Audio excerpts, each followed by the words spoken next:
Hey, welcome to Review Lobster Magnet's Review, the review channel, like many hundreds of billions of review channels that are probably reviewing My Hero Academia or Boku no Hero Academia. I'm Lobster Magnet. I'm here with my buddy gorogregoro, and Hey, we're here to talk about the shonen sensation that's sweeping the nation.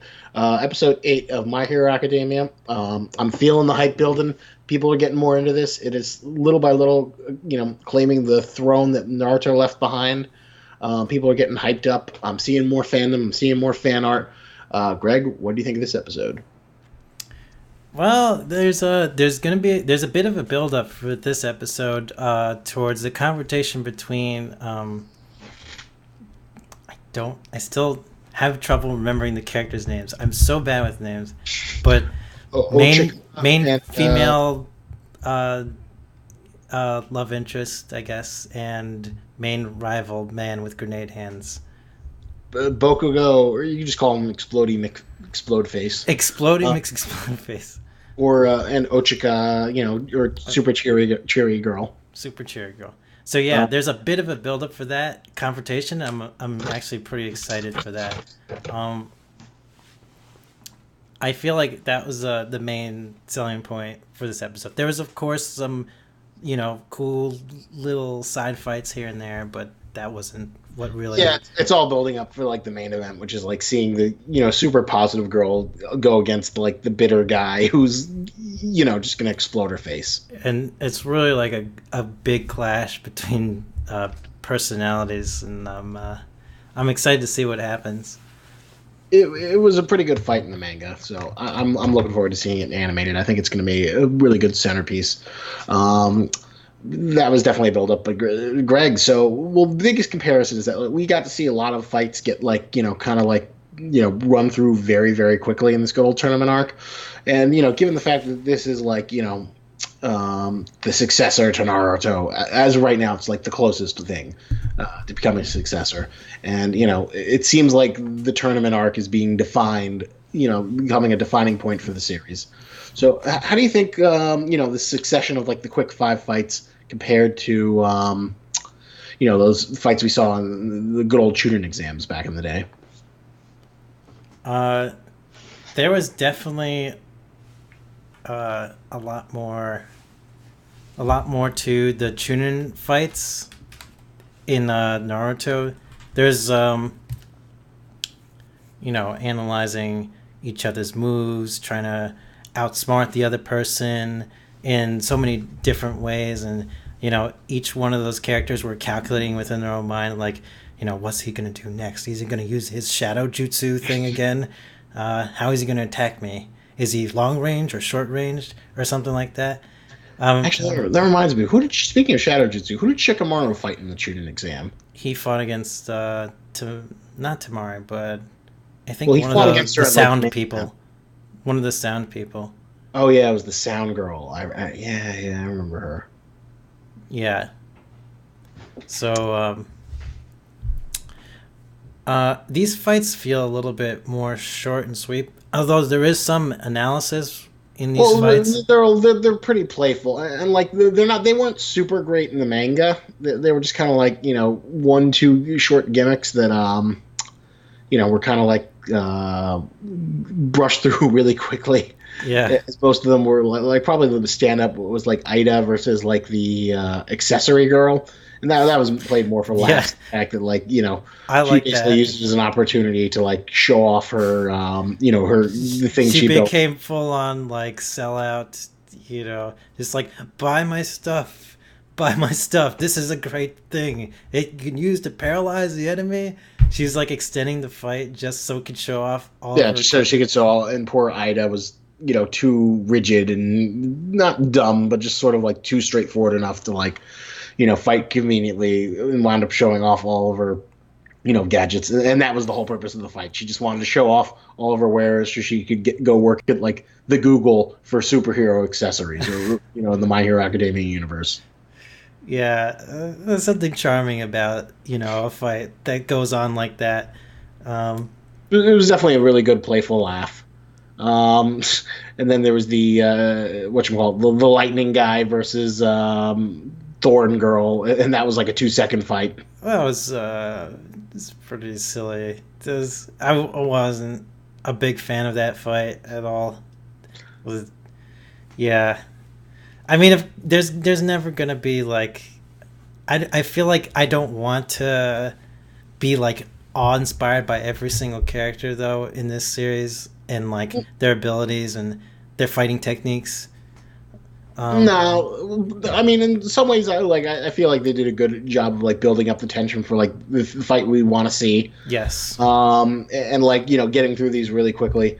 Although there is a niggling sensation in the back of my mind of like comparing this to like how Kishimoto handled like the Chunin exam tournaments and how that felt like those fights felt like even the short ones like they had a little bit more of an arc in terms of like showing off the abilities and feeling a little bit more satisfying than like I'm just gonna run at you and punch you like Dark Shadow versus the Create Girl and he just like not keeps on whacking at her and knocks her out of the ring. Yeah. I guess that was a pretty simplistic dumb fight. That was pretty dumb. But there was a clear separation, I feel like, between like the important fights and the not so important fights. Like the important fight is going to be, Cheery Girl versus Exploding McSploder. Yeah. That I think I'm really looking forward to it. I think it's going to be like a 10 out of 10 episode. It was a really emotionally driven like fight in the manga, and I feel like it's going to be like they're going to give it like the full treatment, and it's going to be really good. Yeah, it's not a long fight, but like it's got a lot of like really good beats to it. Yeah, looking forward to it. I guess the best fight out of all of them that happened in this episode was acidic acid pink girl versus laser beam versus guy. Whatchamacallit, the French naval laser guy. Yes, that was probably the best fight. That was a fun fight. That was a lot more fun. You got a sense of her powers that she's like sliding around with her acid, and then she uses it on him. And the guy's like even though he's like, oh, I'm so cool and stylish, that he's basically a one-trick pony with his stupid pelvic thrusting in the air. I like the little throwback to like, I can't use the laser too long, otherwise I'll get a stomach ache. Yeah. So she was taking advantage of that while dodging the laser and getting up close and punching him in the face. And I like how, what's his name? The main character. Fuck, why am I so bad with names? Deku. Deku was like analyzing every single fight and taking notes for us. Yeah. He was like being the ultra nerd for us while everyone else was just like, casually watching and spectating and having a good time.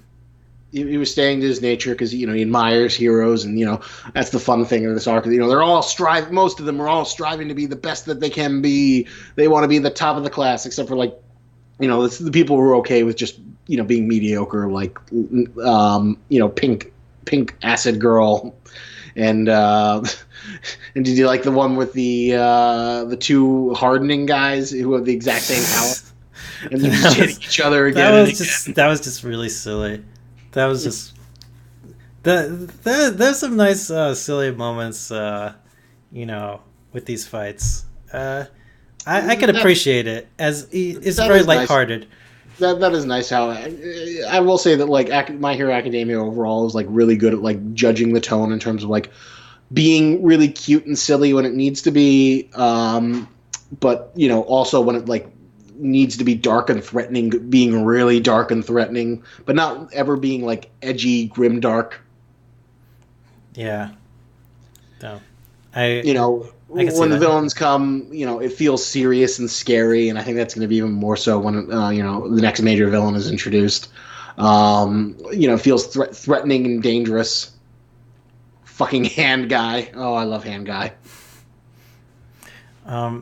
I also like the scene where cute cheery girl was offered help from Deku. Oh, right? Deku, and then she just refuses it. Yeah, I really like that part. It helps to build up the tension for the next fight even more, I feel. Yeah, and the rivalry that she wants to like she doesn't want to like coast on his help or anyone else's help, and she wants to distinguish herself as her own as a hero, which is nice. This is like definitely a big central theme of this arc is that like each one of them is trying to. It's really interesting. There's this guy called Mother's Basement, and he did a really great video, kind of like breaking down My Hero Academia versus Naruto, and I almost said it was like the anti-Naruto in the sense that like one of the big themes of Naruto is like them learning to cooperate with each other. And then he said like My Hero Academia at this point anyway almost has like an Ayn Randian theme where it's sort of like I want to be the best. I want to be the best I possibly can be. I want to be better than everyone else. And this sort of like libertarian. Proving who can be individualistic. Individualistic, who can win in quirk social Darwinism. But the key central theme, though, is like what makes Deku separates him from the rest of superhero society, is that like he generally wants to help people. Well, a lot of people, and the flaw of superhero society is that like when you make it, being a hero into a profession with monetary benefits and publicity and all this other bullshit. The core value of heroism deteriorates. Wow, I didn't even think about that at this point in the arc. I mean, this point you don't really see it. It's sprinkled a little bit as the subtext, and it comes up much more later on. But it's in the very first episode. It's there. Like, Bakugo is being like consumed by the slime villain, and like all the heroes are like, "Oh, I don't have the right quirk. I'm just gonna set this one out. Oh, this is way too dangerous." And their purpose is supposed to be help it, but it's like it's only when it's easy and convenient for them. Yeah. And Mountain Lady makes her big debut, and then she, everyone's like, photographing her and saying, "Oh my God, she's so sexy, she's so great. Oh, let's give this hero all the popularity we can give her." Yeah. So it's like the heroes become like public icons or like celebrities. Yeah, exactly. They become like Kardashians, where like being a hero is like not so much just like defeating evil, protecting people from people who use their quirks. It's also being a celebrity, maintaining a brand, and that's why All Might is the best. Is that like his concern is just making defeating villains so easily that everyone can have a peace of mind that he will always be there to protect it, but because he prioritizes people over himself and other things, that's fundamentally what makes him the number one most loved and useful hero, and someone like Endeavor, the number two hero, even though he's like comparable in strength and ability, will always be number two because he just focuses on the sheer power and talent and technique as opposed to helping people for the sake of helping people. Yeah. So that's how it becomes less of a, as according to the Mother's Basement guy, deconstruction. I'll have to send you that video to watch during a stream. That's how it becomes less of a Ayn Randian text in the sense that, like, Deku still wants to help people.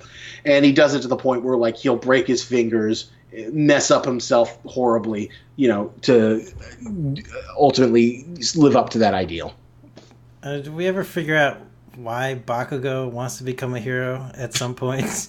They kind of explain it in his own like retarded way. Like, this isn't a huge spoiler, but like he sort of explains it like, there's a villain. There's a scene where he's like almost seduced to the dark side, but then he like says that like I like winning, but I like the way All Might looks like when he's winning.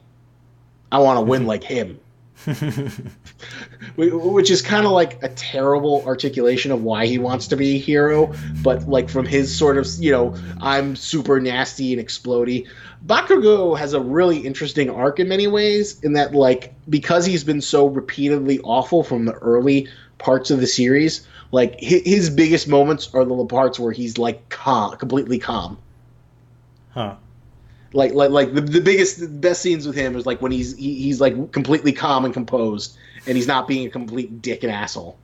That's kind of cool. Those are like the most amazing, and they're like really good scenes in the manga, and I'm looking forward to seeing them animated and later on. So his idea is like, because it does feel like he's going to become a villain. Well, he's so nasty, he's going to have to become a villain, and who knows, he could still become a villain. but he could become the Susky, like subdued to the dark side. There's like one scene where it comes very close to that, but then it just pulls away because it's like someone must have told him like, don't do that. Like you're already getting Naruto comparisons. You know, he's the guy. He's your Susky, but don't go that far. Yeah, yeah. I'd be curious though if they could develop his character a little bit more. There's like another video I should show you where they talk about season 1 about him, his character arc. And basically, he wants to be a hero because being a hero is like how you are special and people love you and they think you're the most awesome. And Bakugo, from a very early age, has been told that he's the best, he's the strongest, and he feels like becoming a hero is just like his manifest destiny of giving everything that's rightfully his. Which is half the reason why he hates Deku so much, because he proves that, and some of the other people, mostly Deku, that this guy who he always thought was shit, superseding his view of the throne he should have. Mm-hmm. Yeah, that's interesting. But next week's episode is going to be a really good one. I have a feeling in my bones. But this is definitely like a little playful appetizer for it. But, it's definitely one of the strong recurring themes of My Hero Academia. In the sense of, like, the commercial aspect of being a hero, but, the true meaning of heroism that goes beyond just publicity endorsements and merchandise and having a hero agency in a franchise. Yep. I'd say I'd give this episode an 8. Yeah, it was definitely an 8 episode. Like, it was very fun. It had a lot of like cute, playful tones. It was well put together. It covered a lot of content at a good pace, but didn't feel rushed. It was nice to see the fights. The sort of like lower level fights, like kind of get done at a speedy pace. It was definitely good fun. Not as good, quite as good as last episode, but it's nice to see the the other characters get like featured. It wasn't quite as good as like the Heights of the Chunin exam back in the day, but it's still fun and it still does a good job of building for the hype for the big things that we do want to see. Yeah, I think that people that would try to forcefully replicate, the hype of the Chunin exam would get too many, it feel like it would have too many negative connotations to like, oh, I'm trying to ride on the back of Naruto's success and stuff like that. Yeah, which is hard because like a lot of like tournament arcs are really really similar, and they all involve like a similar structure. The Chunin exam is similar to the Hunter exam in a way, although there was never really. Well, actually, what am I saying? There was a tournament at the end of the fucking Hunter exam. There's a tournament arc after the Hunter exam. No, the Hunter exam literally ends with like a reverse tournament. Only the twist with that is that like, what was it? The person who wins gets a license, so then it keeps on going until like eventually there'd be like one loser. There was like only a few people could lose and not get the hunter's license, but everyone else could. Yeah. Even if they lost. And then Gon had that fight with the ninja guy, and the ninja guy basically, breaks his arm, but he refuses to give up, so the ninja guy gives up. Yeah. That was so yeah, even that had like a little tournament. Everyone has a tournament arc. But then there was a tournament arc after that. And remember when they fought in the tower with Hisoka? Oh yeah, well, yeah, I guess you could say that was a big tournament arc. Sort of. It was a little less so in the sense that like they just kept on moving up, and it wasn't like yeah, I guess you could call it a tournament arc though. Sort of tournament arc. It was a tournament fighting environment. Everyone loves a good tournament arc, so yeah. Everyone's familiar with the beats of it, of how a tournament arc should be. They're a lot of fun, but you always got to be careful. You don't want to be too imitative of what everyone's familiar with. Yeah, exactly. I think Naruto really helped define like what a really good tournament arc is. Well, the interesting thing about this tournament arc is that like there aren't any real bad guys in it. Think about it. In the Naruto, they were like the sound people. They were bad guys. There was Gaara and his crew. They were kind of bad guys. Yeah. Well, this one, like, it's basically all about the heroes and them supporting each other and them, like, I mean, being really competitive. sure, Bakugo has like a really nasty personality, but he's still working to become a hero. It's Yeah. not like he's like the most. Well, he's a pretty terrible person, I guess, but he's not like so terrible that he wants to, I guess, inflict harm on others. Supposedly, like to, he still wants to be a hero, and I guess we assume that him still wanting to be a hero means that he wants to help people as well. In some capacity. Just some Yeah. in some Well, capacity. he's more right now. He's more in the Endeavor camp, where like being a hero means beating up people that he's legally allowed to beat up upon, and exerting his superiority over them Right. But in in a and the capacity that helps people, which is like a secondary thing. yeah, exactly. So yeah, they each have their own weird motivations, but they're all still going towards the goal of helping people in some way. In some way, yeah. Wow. Which is nice, and adds a little bit more lightheartedness to it. They all just want to prove themselves, get on the world stage, and make a difference. And this is all just friendly rivalry, and it's still engaging enough that we root and want to see them succeed. That it makes it engaging, even though there's no like ultimate bad guy who's like being defeated in this arc. Yeah, definitely.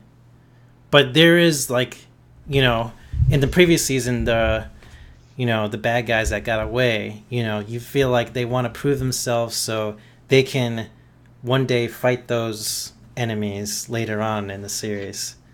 Yeah, well, of course, the very League of Villains, although in many ways the League of Villains is similar to them in the sense that like it's premature and not quite fully developed, and like just as like all the heroes aren't fully developed heroes, we're still in the burgeoning stages of developing into professional heroes. The League of Villains, right now, what is their big motivation? Oh, we just want to destroy stuff and wreck shit up and find All Might and kill him because like we're tough. And one thing that I think is really smart about My Hero Academia is that like simultaneously while we're seeing like the heroes develop, we're also getting like a B arc with showing the villains and like what does it mean to become a good villain? What are the lessons to becoming like a truly great villain, as opposed to like just some random punk who just wants to like do petty crimes. Yeah. That's not apparent here, but it becomes much more apparent in the next arc after this one. That's like a huge deal. In a way, I guess you can almost say that like if this arc is about like being a hero and how do you be the best hero and what makes the best hero, what are those qualities, then the arc follows is more villain focused in terms of like what defines a great villain. Interesting.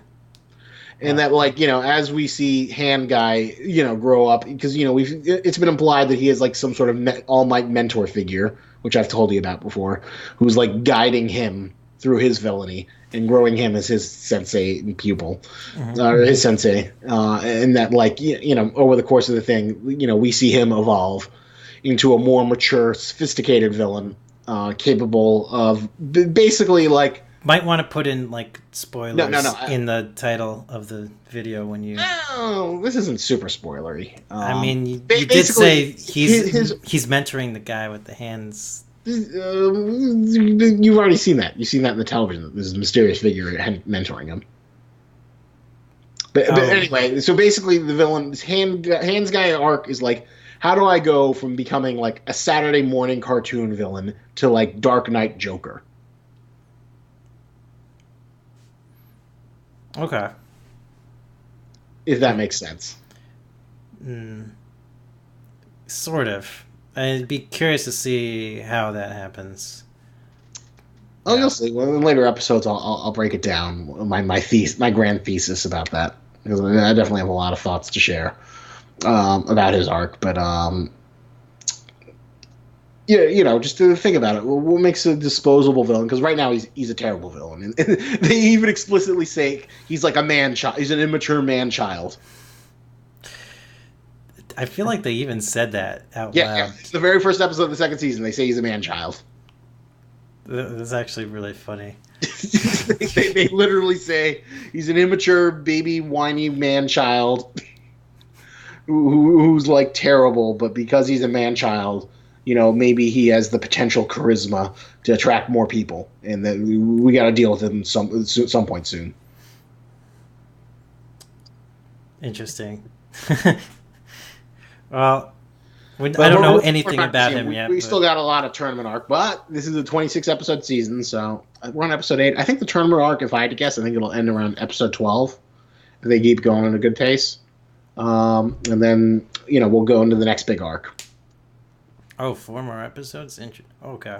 Well, no, it's a 26 episode season. It's like a full order, so we're gonna get a lot more. But I think it'll end like around 12, 13, give or take. Whoa.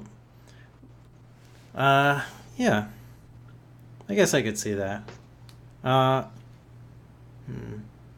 I kind of wondered, like, back in the first season, how they're going to continue the whole show.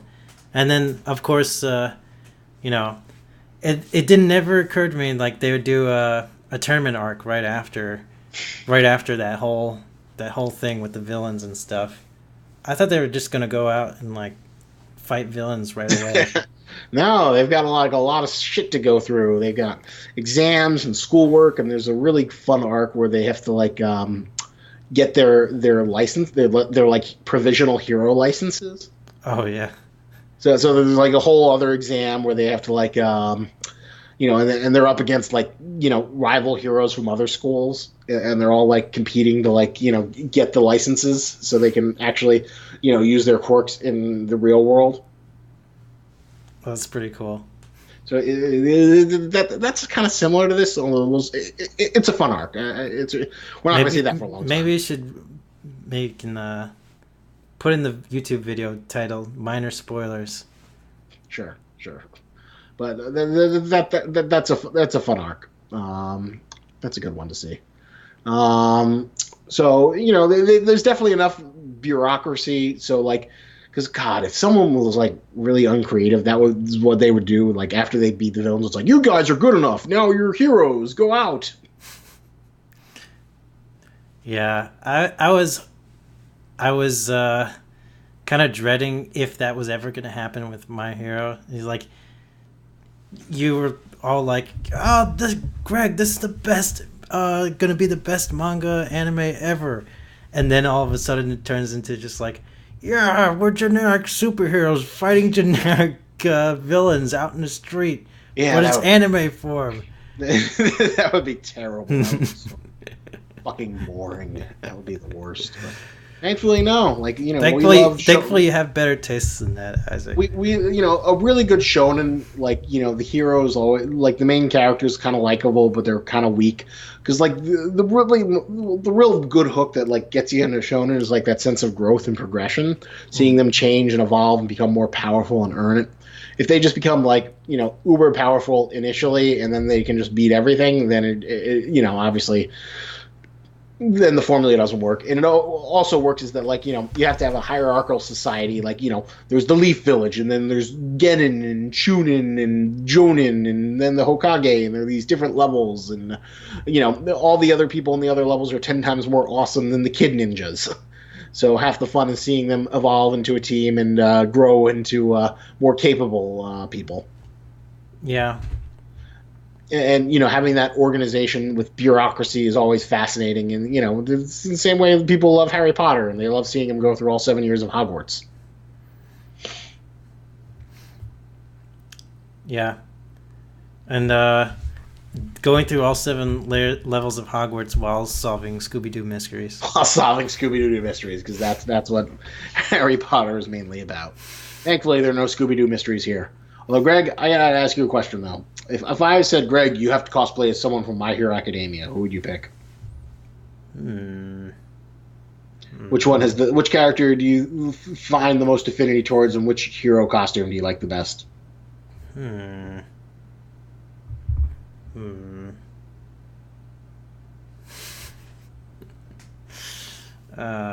my God, that is a That's an interesting question. What do you think? I don't know. Maybe like the purple head guy. The guy who threw the purple balls at Yeah, people. yeah. For some That was reason, just what I was thinking of, actually. for some reason that feels suitably Greggy to me. I just like the idea of having a superpower that just like throws these purple balls at people. And And they stick a lot. It's great. It's super actually, awesome. I also kind of like duct tape, man. I kind of like his duct tape. Duct tape elbows. I'll be like, It's the stupidest superpower in the world. I just have duct tape and I can shoot it out of my hands. And it's like because of the it's stupid like world. It's literally like, just okay, like you know, pack that's of. your X-Men power. I actually have duct tape with me right now. There I you could just go. like attach it like this. I'm sure someone would love it just because, like, if I had to pick someone, I'd probably go as the hands guy. Oh, the hands guy. And you know what I would do if I was like really like going all out? Eventually like see what his face looks like under the hand. I get like some makeup artist to like do my face up like that. Just like do it really freaky and like with all the crags and like terrifying, drug abuser look that he kind of has. So I could like pull the Yes. hand off and be like, ah. So he has like a Joker smile, and Yeah, I think did I ever show you that image? I think he did. It was a pretty freaky image. I It was a remember. really good image. And that's another example of like, the series is generally lighthearted and playful, but like it can get really dark when it wants to be. Mm-hmm. But it never feels like edgelord grimdark. Edgelord Grimdark. Like I'm trying to think of something that like tries too hard and feels like it's trying to be too edgy. Ugh, what's a good anime that's like I don't know, maybe like Gungrave. Gungrave. That's not the best example I could think of. Oh my god. We should rewatch Gungrave and do a review on Gungrave. I don't know if I could sit through all that again. Oh my god. Um, I have good memories God watching damn. that though. Yeah, I just yeah. I think It the story fun. was It's pretty kind of like a poor like man's Trigun. I never saw Trigun, but Never? I mean, I've never seen the whole thing, but I've seen like 70% of it. yeah, I haven't seen that much of Trigun at all. Maybe like 2 episodes, 2 or 3 episodes. Gungrave was there wasn't really like a great story with Gungrave. It's Well, they just tried to sell it like, yo, it's like this rivalry between the. But then again, it was like an anime that was like built as a tie-in to this like mindless action game with like this ridiculous character design about a guy who shoots Exactly. people and he has a giant grave on his back. yes. Good times, good times. Harry, I'm trying to think of like what's a really. You know what? The stupid anime I told you about, Akame ga Kill. That's like an example of like an edgelord anime. Oh, okay.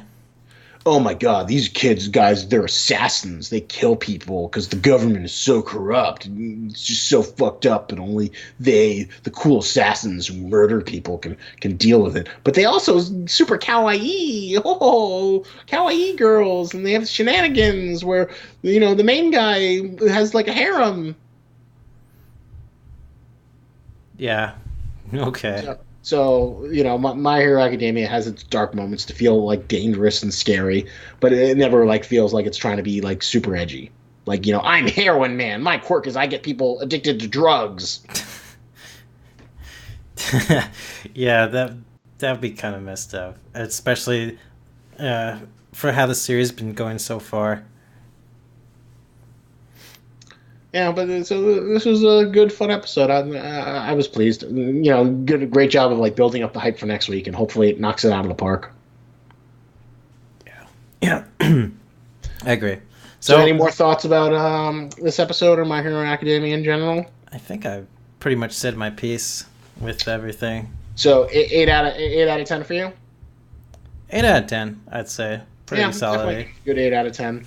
Definitely a good plus ultra, even if it wasn't as ultra as it could be. But I definitely feel like we're gonna get some really cool plus ultra moments later on. Yeah, for sure. I'm looking forward to next week's episode a lot. Oh, it's gonna be a good one. I think so. And then there's like even what I'm hoping is like they spend half the episode on the fight because it's like a fight that's only like one chapter long. It's not a long fight. Mm-hmm. And then like we get some good stuff in the next half of the episode. I like this moving along swiftly. I don't want it drawn out. I like that we're getting a good pace. Yeah. Pacing is important. I don't like the the Toei animation, one chapter of One Piece, and then we just have like guys running around, and then Mook saying, "Oh, where's the Straw Hats? Oh my God, you stood up to that cannon, ball." That's the Dojin manga we deserve. Like a story about like just one of the background mooks who shoots a gun and like what his life is like moving around like the Titans of Luffy and the other characters, like the worst generation and shit. What is it like to just be thoroughly mediocre? What is it like to be just like a soldier in the Marines or, a member of the Frankie family? I think we talked about what it'd be like as a villager in Berserk. Well, that would be miserable. I think it'd be better in the One Piece world because like you would have a much higher life expectancy. But there would be this sense that like having a weapon is useless. If you don't have a devil fruit power, you're kind of screwed over. Like, in the universe, training can give you incredible results as Zoro's shown, but like most people don't have like the fortitude for like that level of training. Yeah. Well, My Hero Academia being a schmuck in that universe is cool because chances are you get a superpower. Yeah, I mean, he said in the intro to the anime, it says 80% of people have a quirk.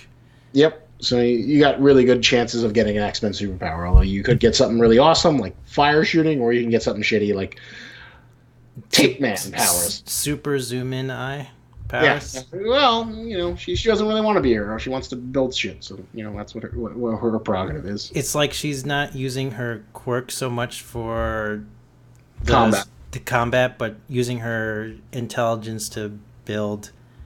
Yeah, better gear and stuff for build stuff, combat fighting or superhero fighting. Yeah, pretty much.